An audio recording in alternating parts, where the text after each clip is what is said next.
قرآن مجید کی روشنی میں اپنا تزکیہ اختیار کرو گے تو تم کبھی بھی گمراہ نہیں ہو سکتے ہو، تم کبھی نقصان نہیں اٹھا سکتے ہو، اور دوسری دیومالائی رہبانیت کے جو تعلیمات ہیں ان سے تم ہمیشہ محفوظ رہ جاؤ۔ تو ایک چیز یہ ہے۔ اب یہاں جو بات ہے کہ تزکیہ کے لفظی معنی ہوتے ہیں اصلاً پاک کرنا، صاف کرنا۔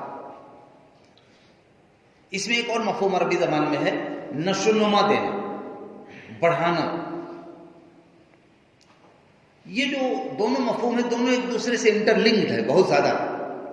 میں اس کو ایک مثال چھوٹی سی دے رہا ہوں۔ دیکھیے میں نے ابھی کیا اس کے تزکیہ کے معنی ہوتے ہیں پاک کرنا، صاف کرنا، یعنی کوئی کثافت ہے، کوئی گندگی ہے، کوئی پولوشن ہے تو اس سے اپنے آپ کو پاک کر لیا جائے۔ اگر پولوشن کو آپ نے صاف نہیں کیا تو جتنی بھی انرجیٹک دوائیں اور غذائیں آپ لے گئے تو صرف آپ کا جسم نہیں بڑھے گا، وہ پولوشن بھی بڑھے گا اس سے۔ وہ جو قساوت قلبی ہے یا جو خباثت ہے وہ بھی بڑھے گی۔ اس کی مثال میں دے رہا ہوں، آپ اسے سمجھ سکتے ہیں۔ کھیتی ہوتی ہے نا، کھیتی میں جیسے گیہوں کی فصل تو اس میں ایک بیماری لگ جاتی ہے۔ وہ بیماری لگتی ہے تو اس کے پودے جہاں بالیاں میں دانے جہاں ہوتے ہیں وہاں سب کتھے کلر کا، کالے کلر کا پاؤڈر بنتا چلا جاتا ہے، وہ سب وہاں خراب ہو جاتا ہے۔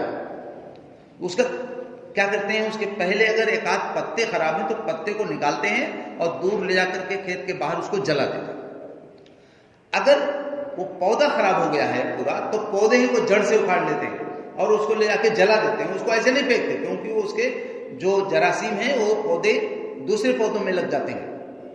تو یہ دراصل گویا کھیتی کا تزکیہ ہے۔ ایسی بیماری جو کھیتی کو برباد کر دے، ہلاک کر دے، تباہ کر دے، ایسی بیماری سے گویا کھیتی کو بچانے کے لیے جو عمل کیا جا رہا ہے وہ کھیتی کا تزکیہ۔ ہمارے مقصد وجود، ہماری روحانی، اعتقادی، اخلاقی زندگی کے لیے اگر نسبت سے کچھ بیماریاں ہیں تو ان سے گویا ان بیماریوں سے اپنے آپ کو بچانے، ان خرابیوں سے اپنے آپ کو بچانے کا نام تزکیہ۔ اور اگر یہ نہیں ہوگا تو گویا کھیتی تباہ ہو جائے گی۔ یہ جو ہے زندگی کی جو کھیتی ہے، زندگی کا جو نعمت ہے، یہ جو تسلسل ہے، یہ بے مقصد ہو جائے گا، بلکہ یہ ہلاکت خیز ہو جائے گا۔ اس کے اندر ایک بہت اہم بات یہ ہے کہ اگر وہ پودا ویسے رہے جو بیمار پودا ہے، جس کے اندر بیماری ہے، اور آپ اس بیماری کو نہ ہٹائیں اور اس میں کھاد دیتے رہیں، اس میں پانی دیتے رہیں، تو کیا ہوگا؟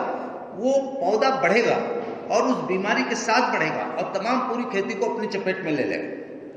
یہ انسانی معاشرے کی بھی بات ہے۔